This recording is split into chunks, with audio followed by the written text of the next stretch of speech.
माग घ्यावा कसा पाऊस कोसळत होता आणि त्याच वेळी शेवटचे पंचप्राण राहिलेला चेतक मात्र दोन्ही पाय निकामी झाल्या नाही खऱ्या अर्थाने धावत होता. त्या रक्ताचा माग मात्र चिखलात पडत होता आणि चिखलाचा गाळ तो रक्तरंजित लाल होत होता. जणू काही केसरी रंग त्यामध्ये सामावला होता.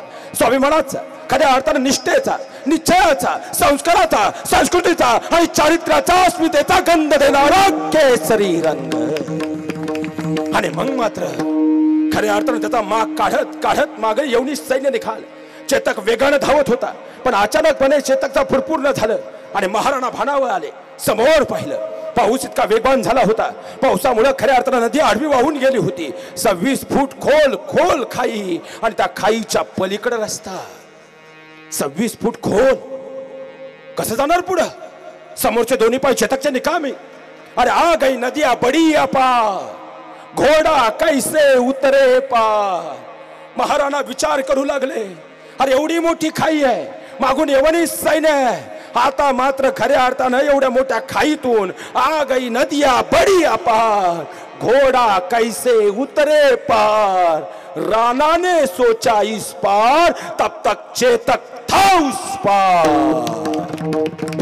और जिनकी तलवार की छनक से अकबर का दिल दहलाता था वो शूरवीर महापराक्रमी वो महाराणा प्रताप था. अरे काय तुझे काय ती शौर्य गाथा. कतरी त्याच्या पानामुळे जायचं म्हटलं तर वर्तमानात राहून कधी चालत नाही.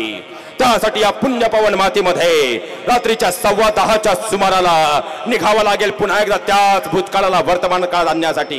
त्यासाठी त्याच वेळेचा अश्वत चेतक स्वार व्हावं लागेल. दिसेल तो समोर अंधकार आणि त्याच अंधकाराला छेद पाहता पाहता तो काळ पुन्हा एकदा प्रज्वलित करावा लागेल. समोर त्या अंधकाराकडे पाहिलं त्या ढगांच्या पलीकडे पाहिलं. चरंत सध्याचा शोध घे त्या चंद्रांची आरास दिसली. त्या पलीकडे ती चंद्रमा त्या चंद्रमेच्या शीतल छायेमध्ये पुढे एकदा सह्याद्री पार करून हिंदू धर्माची अस्मिता घेऊन त्या भगव्याच्या अस्मितेमध्ये पुढे निघालो. पाहता पाहता 1200चा कालखंड डोळ्यासमोर आला. रामकृष्ण हरीचा गदर झाला. पाऊल आणखी पुढे गेली. संत मांदेलच्या पुढे आली आणि पाहता पाहता मिनमिनारा दिवा अश्व वेगाने वेताना जवळ दिसला. फडफडणारा दिवा पाहिला. आणखी जवळ जाण्याचा प्रयत्न केला. इथे त्याची पानं वेगाने जाऊ लागली आणि फडफडणाऱ्या पानावरती नजर स्थिरावली. कालखंड समोर आला. कोणता इसवी सन 1500. खऱ्या अर्थानं मुघली सत्तेनं हकार माजला होता. सजीवाचं नाही तर निर्जू दगडाची. आता खऱ्या अर्थानं मोगलांचं ते सैन्य पाहून आणि मोगलांची ती खऱ्या अर्थानं आसुरी महत्वाकांक्षा पाहून सजीवाचं नाही तर निर्जू दगडाही आता आसुरांमध्ये नाहून निघाले होते. अशाही परिस्थितीमध्ये दिल्लीच्या गादीवर बसलेला अकबर मात्र आता आपली आसुरी महत्वाकांक्षा वाढवण्यासाठी सज्ज होता. खऱ्या अर्थानं संबंध महाराष्ट्र नाही संबंध हिंदुस्थान काबीज झाला पाहिजे हा मनसुबा घेऊन उभा खऱ्या अर्थानं हिंदुस्थानचा एक एक भूमीची एक एक माती तो आपल्या खऱ्या अर्थानं आसमानी संकटांचा पर्वा न करता लाखोच्या हजारोच्या फौजेनुसार खऱ्या अर्थानं पुढे हिंदुस्थान काबीज करत होता. पण यामध्येही अकबराची नजर पडली आणि ती म्हणजे पश्चिम हिंदुस्थान. आणि समोर दिसला मेवाड. मेवाड हाती यायला राजपुतांना राजे हाती यायला हवे आणि डाव टाकला अकबरानं. पाहता पाहता खऱ्या अर्थाने डाव यशस्वी पडला आणि लाखोच्या फौजे समोर आता डोईवरची मानाची स्वाभिमानाची पगडी काढून आता अनेक राजपुतांना अकबराच्या समोर नतमस्तक होऊ लागले. आता खऱ्या अर्थाने आपला स्वाभिमान आता अकबराच्या दिल्लीपतीच्या चरणावर गहाण ठेवू लागले. पण अशाही परिस्थितीमध्ये एक खऱ्या अर्थाने राजा एक संस्थान भक्कमपणे उभं होता. तोच केसरी ध्वज असमंती फडकत होता आणि तो ध्वज होता मेवाडचा. आणि याच मेवाडच्या मातीमध्ये स्वाभिमानाची धग घेऊन खऱ्या अर्थानं बब्बा रावेलच्या इतिहासानं परिपूर्ण असताना आणि राणा सांगाच्या इतिहासानं आता मर्द झालेल्या इतिहासाच्या पानामध्ये मेवाडच्या मातीमध्ये जयवंती आईंच्या पोटी खऱ्या अर्थानं तेजस्वी पुत्र जन्माला आला. तर काही प्रतापाच्या रूपानं महाराणा प्रताप या मातीमध्ये अवतीर्ण झाला. आता खऱ्या जयवंती आई म्हणजे भगवान परमात्म्याची कृष्ण भक्ती करणारी माता आणि आता भगवान कृष्णांच्या त्या खोड्या आणि भगवान श्रीकृष्णांचं चरित्र आता महाराणा प्रतापांचं बाळकडू जयवंती आईंच्या रूपाने खऱ्या अर्थाने ठरू लागलं. पाहता पाहता आता मात्र आईच्या माते छत्रछायेखाली आणि पित्याच्या छत्रछायेखाली आता महाराणा प्रतापांचं जीवन सुरू झालं. खऱ्या अर्थाने राणा प्रताप आता मात्र खऱ्या घडू लागले. दिवसा मागून दिवस जात होते. आता शाळेत जायचं वय झालं. पण त्या काळातली शाळा म्हणजे गुरुकुल आता गुरुकुलात जायला हवं. आणि सकाळी प्रताप निघणार त्याच वेळी जयवंती आई पुढे आल्या. बाळा निघायचं तुला पण आई कुठं. जावं लागेल तुला ज्ञानानं परिपूर्ण होत अरे आसुरी महत्वाकांक्षेला जर खऱ्या अर्थाने विळखा घालायचा असेल आणि पुन्हा एकदा स्वातंत्र्याचा तो हुंकार खऱ्या अर्थाने उभा करायचा असेल तर प्रताप तुला ज्ञानाचा प्रताप आता अंतकडात रुजून कौशल्याचा आणि युद्धबळाचा शक्तीचा प्रताप दाखवावा लागेल अरे खऱ्या अर्थाने सबंध राणांचा महाराणा व्हावा लागेल पण त्याच वेळी महाराणा प्रतापांच्या मनामध्ये विचारांची काहूर्त होती कारण आजूबाजूला जातीय धर्मांध वातावरण पाहिलं अरे जात धर्म याच्या पलीकडे जाऊन कुठेतरी मानवता ही जात रुजावी ही खऱ्या अर्थानं वयाच्या 7व्या वर्षापासून राणा प्रतापांच्या मनातली इच्छा होती आणि गुरुकुलमध्ये आल्यानंतर पहिल्यांदा त्या दृष्टीने त्यांचा प्रवास झाला कारण गुरुकुलामध्ये आले पण यवनी सैन्य यायचं पाहता पाहता मोगली सैन्य खऱ्या अर्थानं गुरुकुल उद्ध्वस्त करायचं दिवसा ढवळ्या आया बहिणींच्या आबरूची लक्तर वेशीला टांगायचं अरे शेती बळीराजाच्या जीवनातला खरी भावंगा ही 2च पिकं पण यवनांची तोल धारायची शेतापर्यंत यायची शेत बेचिराग करायची आणि माघारी निघून जायची हे चित्र पाहिलं अरब यायचे मातीत उतरायचे आणि अरब आल्यानंतर खऱ्या अर्थाने व्यापाराच्या निमित्तानं आलेले अरब आपलीच माती अलगद गिळूकृत करायचे आणि शेवटी आपल्याच आया बहिणींच्या आबरूची लक्तर काढायचे हे चित्र पाहिलं आणि मग मात्र ना धडा शिकवावा हा विचार वयाच्या 6व्या वर्षी राणा प्रतापांच्या मनामध्ये आला पण त्यासाठी हवं सैन्य कारण मोगल लाखोच्या सैन्याने मोगल महाप्रतापी मोगल 4 पिढ्यांपासून दिल्लीच्या तथ्यावर बसलेले हे अरबही त्यांना सामील पोर्तुगीजही त्यांना सामील काय करावं आणि त्याच वेळी महाराणा प्रतापांची नजर पडली समोर दिसले कारण एका बाजूला गुरुकुलाचा होता भिल्ल समाज आणि दुसऱ्या बाजूला होता लोहार समाज आता भिल्ल समाजाकडे नजर गेली खऱ्या अर्थाने एकनिष्ठ असणारा एकलव्याची भक्ती करणारा आणि तितकाच गलोर मध्ये तिष्णात असणारा भिल्ल समाज दुसऱ्या बाजूला खऱ्या अर्थानं गलोरीचं शस्त्र वापरणारा पण शस्त्रांनाही वितळून पुन्हा एकदा त्याचं मूळ शस्त्रात रूपांतर करणारा लोहार समाज आणि मग सकाळचं गुरुकुल मध्ये जायचं दुपारी खऱ्या अर्थानं भिल्ल समाजासोबत राहायचं आणि संध्याकाळी लोहार समाजाकडे जायचं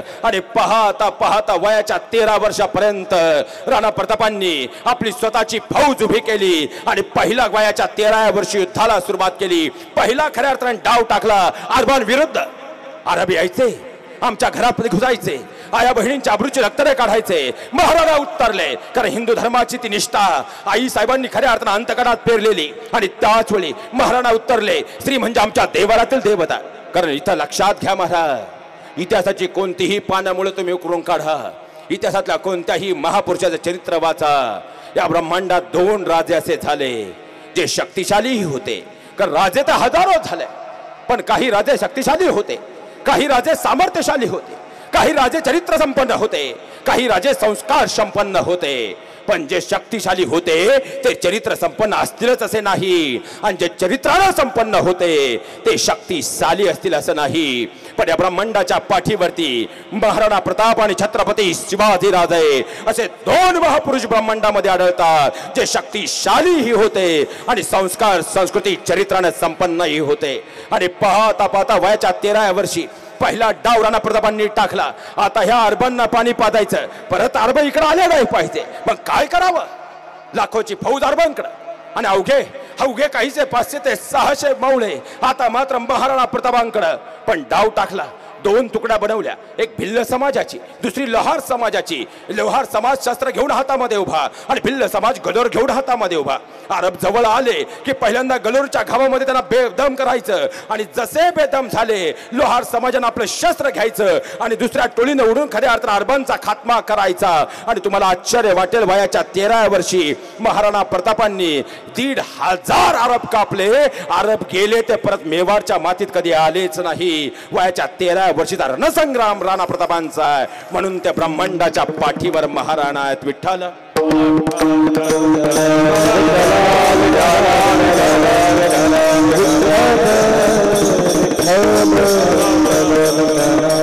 लक्षात घ्या महाराज खऱ्या अर्थानं गुरुकुलातलं शिक्षण पूर्ण झालं आणि आता मात्र काही झालं तरी दिल्लीच्या दत्ताला हात घालायचा आणि खऱ्या अर्थानं पुन्हा एकदा गुलामगिरीचं राज्य उद्ध्वस्त करून स्वातंत्र्याची चुणूक मेवाडच्या मातीला अरे केसरी ध्वज पुन्हा आसमंती फडकला पाहिजे भगव्याची अस्मिता निर्माण झाली पाहिजे ही भावना घेऊन राणा प्रताप पुढे आले वय झालं 16 वर्ष याच काळामध्ये खऱ्या अर्थानं मेवाडच्या राजगादीवरती महाराणा प्रतापांचं आगमन झालं आणि आता मात्र महाराणा प्रतापांनी एक एक माणूस जोडायला सुरुवात केली। माणसा धर्माने नाही, माणसा जातीनं नाही, कर्मानं श्रेष्ठ ठरतो हा सिद्धांत राणा प्रतापांनी दिला आणि राजसिंहासनावर बसल्याबरोबर तरी सगळ्या माणसांना एकत्र केलं आणि भेटलेल्या प्रत्येक माणसामध्ये स्वाभिमान दिला। तो खऱ्या अर्थानं पाहिलं गेलं शीतल भट राजांच्या भेटीला आला होता, महाराणा प्रतापांच्या समोर उभा राहिला। गवया भट असताना शीतल भट आता मात्र खऱ्या अर्थानं महाराणांकडे पाहिलं, ते तेजस्वी रूप पाहिलं आणि क्षणार्धामध्ये शीतल भटानं महाराणा प्रतापांवरती एक सुंदर खऱ्या अर्थानं गीत रचलं। ते गीत ऐकलं आणि राणा प्रताप खुश झाले, उठून उभे राहिले, शीतल भट्टाच्या समोर आले आणि शीतल भट्टाच्या पाठीवर हात टाकला, मानाचा खऱ्या अर्थानं मखमल दिली आणि शीतल भटाकडे पाहिल्याने उत्तर झाले, शीतल खऱ्या अर्थानं तुमचा गळा फार सुंदर आहे, त्यामध्ये स्वाभिमानाची धग आहे, फक्त एक गोष्ट सांगतो, या तुमच्या स्वातंत्र्याच्या गळ्याला कधी गुलामगिरीची चव चाखू देऊ नका। आणि राणा प्रतापांनी आपली असणारी स्वाभिमानाची मानाची पगडी शीतल भटाच्या डोईवर ठेवली। मला यापुढे सांगायचंय, त्यानंतर 6 महिन्यानंतर फिरत फिरत खऱ्या अर्थानं वेगवेगळ्या राज्यांमध्ये शीतल भट फिरत होता आणि फिरता फिरता दिल्लीपर्यंत पोहोचला। दिल्लीतल्या अकबराला बातमी कळाली, शीतल भट नावाचा गवया आला, ज्याची खऱ्या अर्थानं संबंध हिंदुस्थानभर चर्चा आहे आणि आपल्याबद्दल त्याने केलेलं काव्य ऐकण्यासाठी अकबरानं सांगितलं उद्या सकाळी दरबारात बोलवा आणि शीतल भट दरबारात आला। अकबर आपल्या स्थानावर उंच आसनावर विराजमान झालेला, शीतल भट समोर आला। आता खऱ्या अर्थानं दिल्लीपतीची म्हणजे खऱ्या अर्थानं अकबराची अशी मनीषा होती, येणाऱ्या प्रत्येकानं खऱ्या अर्थानं मुजरा करताना पगडी सह केला पाहिजे, मग तो कोणत्याही जातीचा असो कोणत्याही धर्माचा असो, प्रत्येकानं फक्त स्वतः नाही त्याचा मान सन्मान असणारी पगडी सुद्धा झुकली पाहिजे, हा अकबराचा नियम होता। पण शीतल भट फक्त एकदा महाराणांना भेटलेला, आतमध्ये आला, डोईवर महाराणांनी दिलेली ती पगडी घातलेली, अकबराच्या समोर आला, आपली पगडी काढली आणि नम्रपणे शीतल भट अकबरा समोर झुकला। संतापला दिल्लीपती अकबर, अरे खऱ्या अर्थानं ही पगडी हा स्वाभिमान माझ्या समोर वाकायला हवा आणि हा कोण कुठला कालचा गवैया आता पगडी काढून माझ्या समोर झुकतोय। आणि अकबर उत्तरला, इसका अंजाम जानते हो तुम?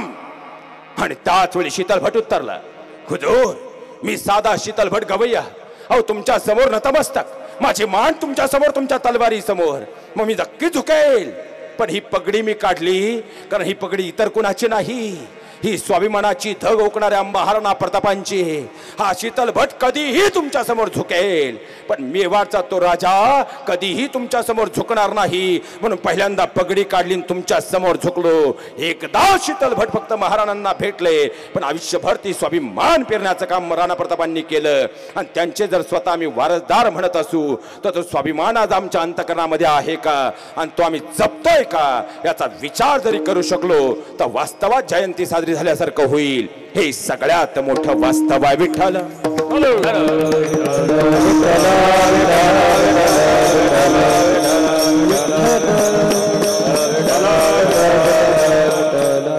लक्षात घ्या महाराज, आता मात्र खऱ्या अर्थानं एक अकबरालाही कळून चुकलं होतं, सबंध रजपुताना आपल्या ताब्यात आला, सबंध रजपुतावरती आपला ध्वज खऱ्या अर्थानं फडकतोय, पण मेवाड आणि मेवाडचा केसरी ध्वज मात्र आजही असं म्हणती आहे, कारण तिथं महाराणा प्रताप आहे आणि महाराणा प्रतापांचं राज्य मेवाड हाती यायला हवं, मग काय करावं? पण अकबरानं इथंच डोकं लावलं, साम दाम दंड भेद ह्या 4 युक्त्यांमधले पहिलं तत्व साम, सामोपचारानं खऱ्या अर्थानं मेवाडच्या खऱ्या राजाला राणा प्रतापांना आपल्याकडे बोलवूया, आम्हीच देऊया हव्यात तेवढं, आणि त्यासाठी त्याने पहिल्यांदा पाठवला जलाल खा।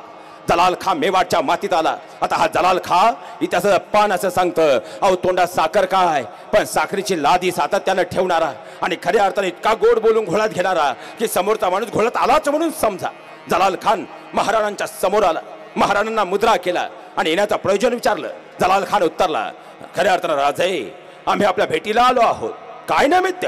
अकबराच्या खऱ्या अर्थानं भेटीवरून आम्ही इथपर्यंत आलोय तुमच्यासाठी निरोप घेऊन। आणि महाराणांनी विचारलं, कोणता निरोप?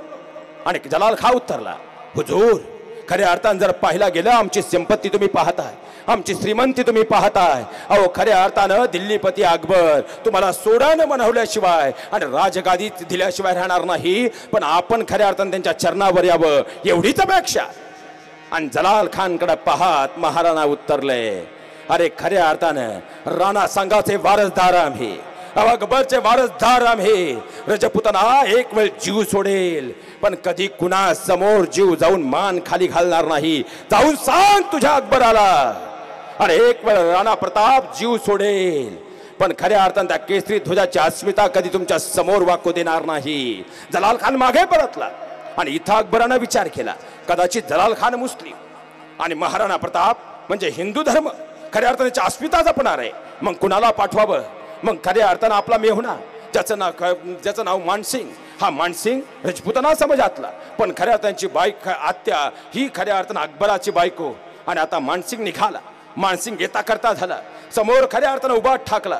आणि त्याच वेळी महाराणांनी येण्याचं प्रयोजन विचारलं आणि महाराणांकडे पाहत हा खरं मानसिंग उत्तरला, राणा अहो खऱ्या अर्थानं आमचा श्रीमंती पहा, औदार्य पहा, अहो खऱ्या अर्थानं आज काय नाही आमच्याकडं. हे सगळं मिळालं ती अकबराची कृपा. आपल्याकडे शौर्य आहे, आपल्याकडे ज्ञान आहे. आपण दिल्लीपतीच्या चरणावर यावं, आनंदानं जगावं. आणि कडाडले महाराणा. अरे खऱ्या अर्थानं रजपूत असूनही जर स्वाभिमानाची धग तुमच्या अंतकरणात असेल तर खऱ्या अर्थानं तुम्ही जिवंतपणे मेलेले आहात. ना रजपुताना कधी कुणा समोर झुकला ना वाकला. जिथं चूक असेल तिथं 10 वेळा मागं हटला, पण जिथं चूक नसेल तिथं शेवटच्या थेंबापर्यंत लढत राहिला.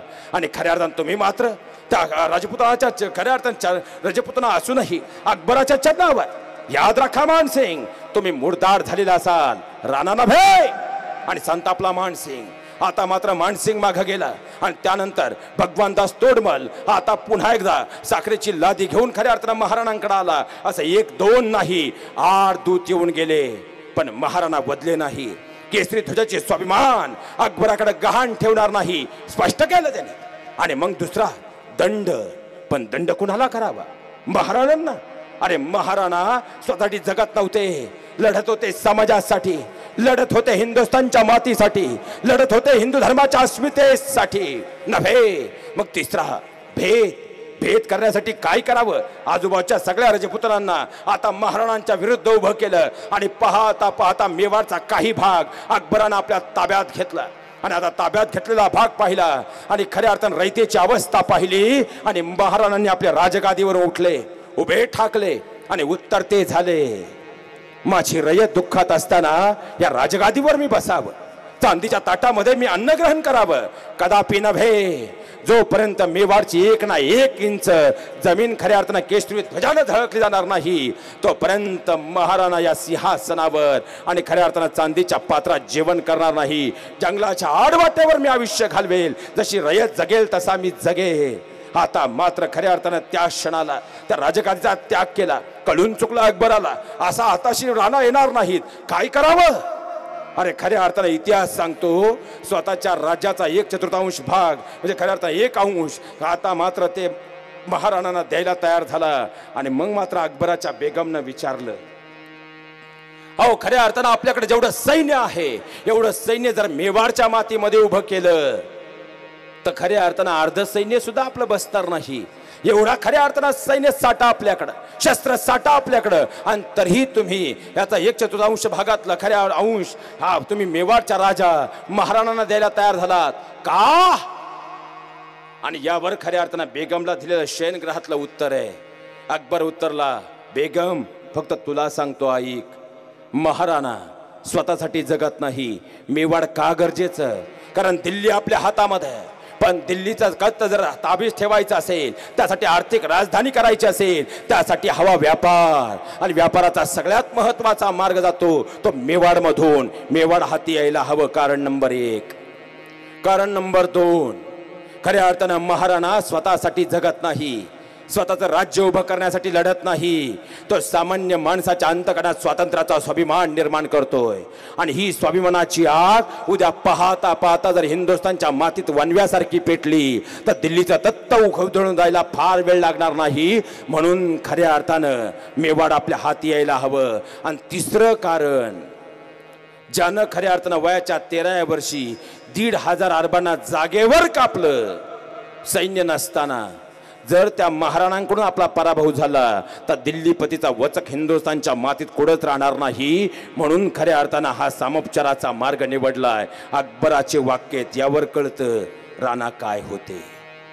लक्षात घ्या महाराज, आता मात्र खऱ्या अर्थानं मानसिंगनं डाव टाकला आणि मानसिंगनं ठरवलं आता कुठल्याही परिस्थितीमध्ये मेवाड काबीज करायचं. पण मेवाड काबीज करायचं त्यासाठी लाखाची फौज घेतली आणि निघाला. पाहता पाहता मिलोला गावामध्ये आला आणि मिलोला गावामध्ये आता लाखाची फौज घेऊन मानसिंग उभा ठाकला. आणि त्याच वेळेस खऱ्या अर्थानं राणांना कळून चुकलं आता युद्धाशिवाय पर्याय नाही. हल्दीघाट सजला गेला आणि दुसऱ्या बाजूला आता मात्र महाराणा आपल्या सैन्याने उभे ठाकले. पण सैन्याचा सेनापती धावत आला. उत्तर झाला राणाचे. खऱ्या मानसिंग लाखाची फौज घेऊन आलाय. मग आपल्याकडे 20,000 आणि त्याची लाख फौज. महाराणा कडाडले अरे 20,000 फौज आपली असेल पण राणा एकटा 1 लाख आहे. त्यांच्यापेक्षा 20,000 जास्त आपली. चला. आणि राणांसोबत खऱ्या अर्थानं मावळे निघाल रजपुत्रांना निघाले.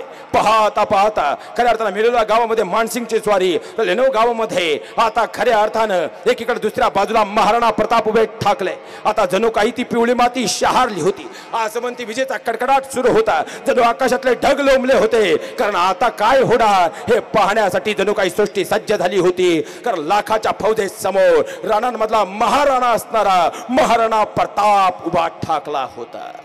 पण त्या क्षणाला खऱ्या अर्थानं मानसिंगने आदेश दिला आक्रमण. आणि पाहता पाहता मानसिंगचं सैन्य निघालं. पण त्याच वेळी 4 तुकड्यांनिशी आता मात्र सेनेची व्यूहरचना झाली होती. आणि पहिली आलेली फळी लुलाबाच्या नेतृत्वाखाली आलेली मानसिंगची फळी आता पुढच्या क्षणाला महाराणाच्या सैन्याला गारद केली. आणि मग मात्र दुसरी फळी पुन्हा उभी ठाकली. तिसऱ्या दिवशी तिसऱ्याही फळीचा दुसऱ्या आणि तिसऱ्या फळीचाही खऱ्या अर्थानं घात झाला. आणि कळून चुकला आता मात्र मानसिंगला एक फळी गेली तर रक्ताचे पाटच वाहतील. आणि आपल्या सगळ्या सैन्याला आदेश दिला एक साध आक्रमण करा प्राणा प्रतापांवर.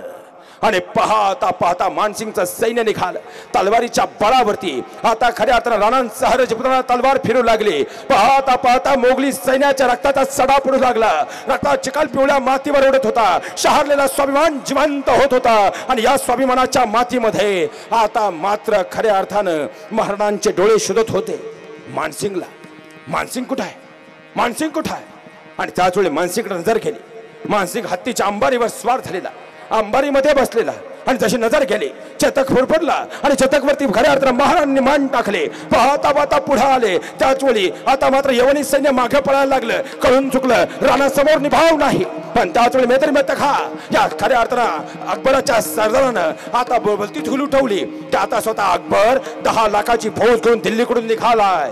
कळून चुकला अकबराच्या सैन्याला मागं गेलो तर मृत्यू मिळाल्याशिवाय राहणार नाही. लढावं लागेल तोपर्यंत सैन्य येऊन मिळतंय. आणि पाहता पाहता महाराणा वेगानं पुढे निघालाय. चेतकवर स्वार झाले. आता चेतक निघालाय. मानसिंग समोर दिसला. आणि त्याच वेळी चेतकचे दोन्ही पाय उंच गेले. पाहता पाहता मानसिंगच्या अंबारीकडे नजर गेली. बाजा पावसा उचलला. मानसिंग फेकला. शरारता म्हणजे मानसिंग वाकला. अंबारीचा वेध घेऊन खऱ्या अर्थानं पुढे निघून गेला. पण चेतक खाली येताना मात्र त्या काळात हत्तीच्या सोंडेच्या पाठीमागे तलवार लावलेली असायची. आणि त्या तलवारीचा वार मात्र चेतकच्या पायावर झाला. आणि चेतकचे पुढचे दोन्ही पाय निकामी झाले. रक्तात थावळ्यामध्ये चेतक पडला. पण त्याच वेळी खऱ्या अर्थानं आता यवनी सैन्याला कळून चुकलं होतं. राणा असा हाताशी लागायचा नाही. काय करावं? जवळ जावं तर गिळंकृत करतो हा. मग दारुगोळा तोफखाना आणि खऱ्या अर्थानं बंदुका. आणि पोर्तुगीजांच्या मतीनं आता बंदुकीमध्ये खऱ्या अर्थानं गोळ्यांचा वर्षाव सुरू झाला. डाव्या पायावर महाराणांच्या गोळी लागली. आता रक्ताची धार वाहू लागली. पण याही परिस्थितीमध्ये दोन्ही हातातल्या दोन्ही तलवारी महाराणांच्या हातात असणाऱ्या तलवारी आता मात्र ढाल नव्हती. दोन्ही हातात तलवारी. आणि त्या तलवारी यवनांचा छेद करू लागल्या. पण त्याच वेळी पाठीमागे गोळ्यांचे वार होत होते. रक्तामध्ये न्हाऊन महाराणा निघाले होते. हे चित्र पाहिलं आणि झाला बिदा. पुढे आला राजपूत समाजाचा सेवक. खऱ्या अर्थानं झाला बिदा. उत्तर झाला राणाजी आपण खऱ्या अर्थानं वैद्याकडे निघावं. रक्ताच्या धारेने बाकले आहात आपण. शेंदूर फाटलेल्या हनुमंतासारखे लालबुंद झाला आहात. निघावं आपण. आणि राणा उत्तरले पाठीला पाय लावून माघेर जाणं रजपुतनाच्या रक्तामध्ये नाही. शेवटचा श्वास जाईपर्यंत रजपुतना लढल्याशिवाय राहत नाही. पण झाला बिदा उत्तरले नाही राणाजी. हो खऱ्या अर्थानं आजपर्यंत राणा झाले पण त्यात कोणी महाराणा झालं नाही. अहो खऱ्या अर्थानं तुम्ही आज इथून गेला तर कालांतरानं अकबराची कबर तर खोदाल. पण तुमच्यामुळं खऱ्या अर्थानं हजारो महाराणा रजपुतना समाजात उभे राहतील. पण इथं जर काही घडलं तर पुन्हा रजपुतना समाजामध्ये राणा अनेक होतील. पण त्यामध्ये प्रताप गाजवणारे महाराणा कोणी नसते. आता खऱ्या अर्थानं आपण निघावं. आता मात्र खऱ्या अर्थानं राजपुत्रा सैन्यानं वचन दिलं. आता ते वचन मात्र तोडता येईना आणि महाराणांनी खऱ्या अर्थानं तोपर्यंत आकाशातला पाऊस गरजू लागला होता, पाऊस कोसळायला लागला. त्यावेळी चेतक मात्र बाजूला पडलेला. त्या चेतकची अवस्था पाहिली, दोन्ही पायातून खळ दिशी रक्त ओघळत होतं. पण खऱ्या अर्थानं आपल्या धन्याकडे महाराणा प्रतापांकडे नजर गेली. चेतकने पाहिलं, आपला धनी रक्ताने लालबुंद झालेला आणि दोन्ही पाय निकामी झालेला चेतक फुरफुरकाने शहरात उठला. पाहता पाहता खऱ्या अर्थानं उभा ठाकला आणि दुसऱ्या क्षणाला महाराणांनी झेप घेतली. पुढच्या दोन्ही पाय निकामी होते, पण तरी चेतक मात्र रक्ताच्या आगीमध्ये आणि स्वाभिमानाच्या धागेमध्ये धावत होता.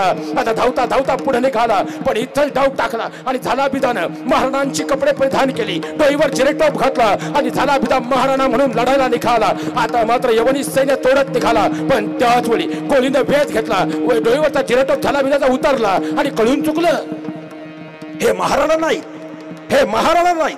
महाराणा कुठे गेले आणि त्याच्या मागावरती यवनी सैन्य निघालं. पण सैन्य निघालं, माग घ्यावा कसा, पाऊस कोसळत होता. आणि त्याच वेळी शेवटचे पंचप्राण राहिलेला चेतक मात्र दोन्ही पाय निकामे झाल्या नाही खऱ्या अर्थानं धावत होता. त्या रक्ताचा माग मात्र चिखलात पडत होता आणि चिखलाचा गाळ तो रक्तरंजित लाल होत होता. जणू काही केसरी रंग त्यामध्ये सामावला होता.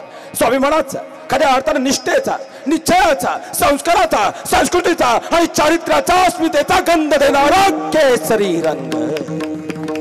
आणि मग मात्र खऱ्या अर्थानं त्याचा माग काढत काढत मागे यवनी सैन्य निघाल. चेतक वेगानं धावत होता, पण अचानकपणे चेतकचा फुरफुर झालं आणि महाराणा भानावर आले. समोर पाहिलं, पाऊस इतका वेगवान झाला होता, पावसामुळे खऱ्या अर्थानं नदी आडवी वाहून गेली होती. 26 फूट खोल खोल खाई आणि त्या खाईच्या पलीकडे रस्ता. 26 फूट खोल, कसं जाणार पुढं? समोरचे दोन्ही पाय चेतकचे निकामी. अरे आ गई नदिया बड़ी पार, घोडा कैसे उतरे पार. महाराणा विचार करू लागले, अरे एवढी मोठी खाई आहे, मागून यवनी सैन्य आहे. आता मात्र खऱ्या अर्थानं एवढ्या मोठ्या खाईतून आ गई नदिया बड़ी पार, घोडा कैसे उतरे पार. राणा ने सोचा इस पार, तब तक चेतक था उस पार. जोपर्यंत महाराणा विचार करत होते घोडा कसा पार होईल, चेतकनं पुढची छलांग मारली होती. आणि चेतक मात्र आता खऱ्या अर्थानं त्या 26 फूट खोल खाईच्या पलीकडे पोचला होता. बेलोली गावच्या मातीमध्ये आला होता. तिथं चेतकने एक वेळ महाराणांकडे पाहिलं आणि शेवटचं खऱ्या अर्थाने डोळे मिटले. चेतक निघून गेला, आपल्या धन्याला खऱ्या अर्थानं सुरक्षित स्थळावर ठेवून न बोलणार, खऱ्या अर्थानं न समजदार अश्व, जणू काही तो खऱ्या अर्थानं मालकाच्या निष्ठेचा धनी होता. चेतक संपला होता. पण त्याच वेळी आता मात्र मागून यवनी सैन्य यायचं, त्यामध्ये उतरण्याचा प्रयत्न करायचं, घोड्यासह स्वर्गवासी व्हायचं. पण त्यातही 2 यवन मात्र या 26 फूट खोल खाईच्या पलीकडे निघाले, बाहेर आले, हातामध्ये लखलखत्या तलवारी. आता महाराणा उठू शकत नव्हते, चेतक तर संपला होता. महाराणांनी आवंडा गिळला, अरे तोंडातून आहो फुटला. चेतक खऱ्या अर्थानं स्वाभिमानाची धग आयुष्यभर सोबतीला देणारा, पण आज चेतक नव्हता. यवन येताना दिसले आणि त्याच वेळी महाराणांची नजर गेली. समोर दिसला शक्तिसिंग. कोण शक्ती?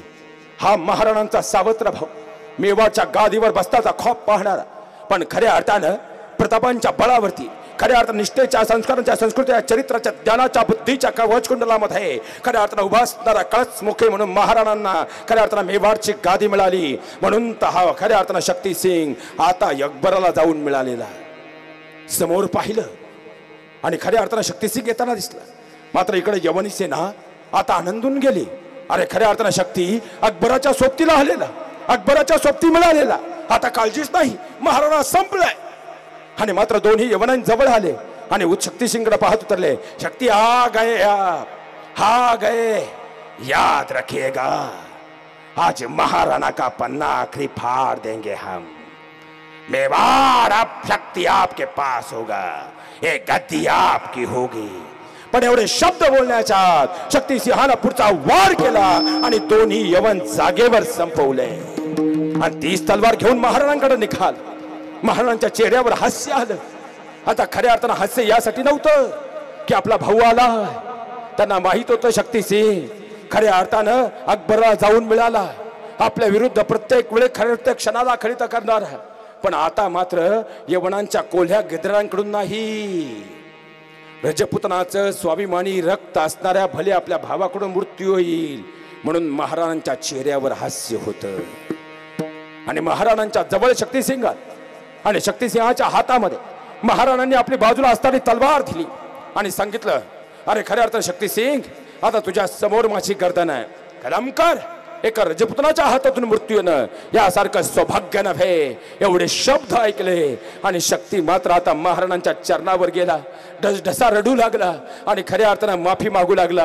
हे चित्र महाराणांनी पाहिलं आणि महाराणा उतरले, शक्ती, ज्या दिवशी तुझ्यासारखा स्वाभिमान अंतकरणामध्ये घेऊन प्रत्येक रजपुतना उभा राहील, या ब्रह्मांडाच्या पाठीवरती कोणी वाकड्या नजरेनं पाहण्याचं मेवाडकडे धाडस करणार नाही.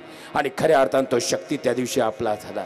राज्य खरं महाराणांनी फक्त नजर टाकावी, अरे चेतकच नाही, त्यांचा दुसरा आता इथंही आणखी एक वाक्य वापरलं जातं, हल्दी युद्ध महाराणा हरले. अनेक पुस्तकात त्याचं वर्णन केलं गेलंय, महाराणा हरले. मुळात इतिहास आम्ही समजून घेतो कधी, तर इतिहास हा खऱ्या अर्थानं बोलण्याचा चालण्याचा विषय नाही. इतिहास हा संशोधनाचा विषय. आणि संशोधनाचं सांगतं, कोणत्या युद्धाची नीती ही पराजय आणि विजय यामध्ये आखरलेली असते. आणि विजय आणि पराजय कशावर ठरतो, तर दोन्हीकडच्या मध्ये ज्याकडचा मूळ युद्धा जर खऱ्या अर्थानं मारला गेला, त्याचा वध झाला, तर तो विजय असतो. महाराणा जिवंत आहे. खऱ्या अर्थानं जर हानी समोरच्या शत्रू पक्षाची करण्यात आली तर विजय आपला असतो. मुळात 20,000च्या फौजेनुसार महाराणा लढले आणि लाखाची फौज घेऊन अकबर अवघ्या 2,000 खऱ्या अर्थाने यवनांशी माघारी गेलाय. कोण जिंकलं? आणि तिसरं सगळ्यात महत्वाचं सूत्र की खऱ्या अर्थानं शास्त्र हस्तलिखित असं सांगतात, हल्दी घाटाच्या युद्धानंतर 3 महिन्यात यवनांची जेवढी जहागिरी होती त्यातली 70% जहागिरी अकबरानं काढून घेतली. विजयाच्या वेळेस बक्षीस दिलं जातं, जहागिरी काढली जात नाही.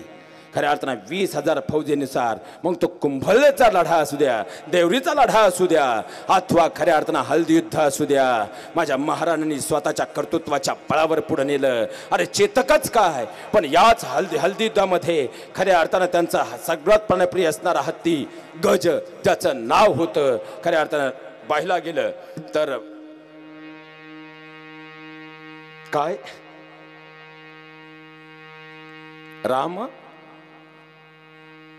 रामप्रसाद. एकदा जोरदार टाळ्या वाजवा त्यांच्यासाठी. आणि खऱ्या अर्थानं इथून पुढं मला हा प्रश्न तुम्हाला यासाठी विचारायचा होता. एक आणि मागे कुठंतरी आवाज आला, इकडं कुठंही आवाज नव्हता. आपला इतिहास आपणच विसरायला लागलो. हात जोडून माझ्या बहिणींना विनंती करतो, धन्य माता पिता. कोणत्याही मात्या पित्याला धन्यता नाही संध्याकाळच्या त्या गुरु शनायाच्या सिरियल पाहण्यापेक्षा महाराणांचं, छत्रपती शिवरायांचं, शंभूराजांचं खऱ्या अर्थानं चरित्र हातामध्ये घ्या, संत परंपरेचं चरित्र हातामध्ये घ्या आणि त्या चरित्राचं पारायण आपल्या लेकरांना जवळ घेऊन करा. उद्या आपली लेकरं खऱ्या अर्थानं महाराणा घडल्याशिवाय राहणार नाही. सगळ्यात मोठं वास्तव आहे विठ्ठल.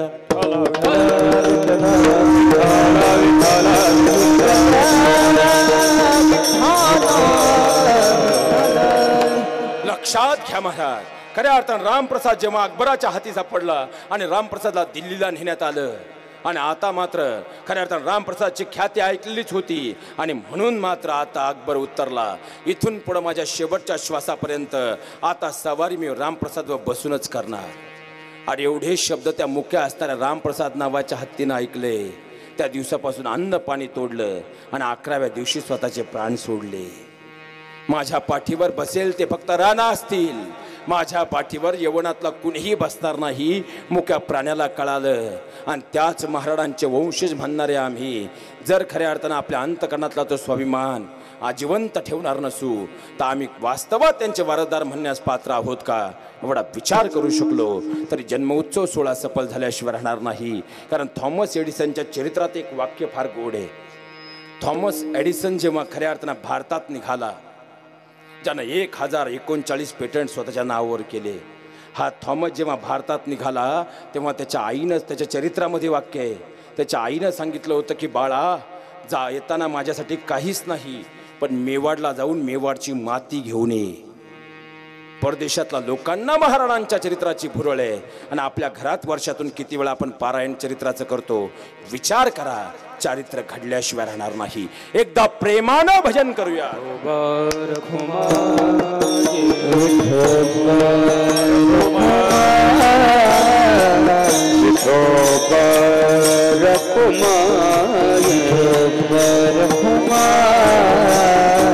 विठोबा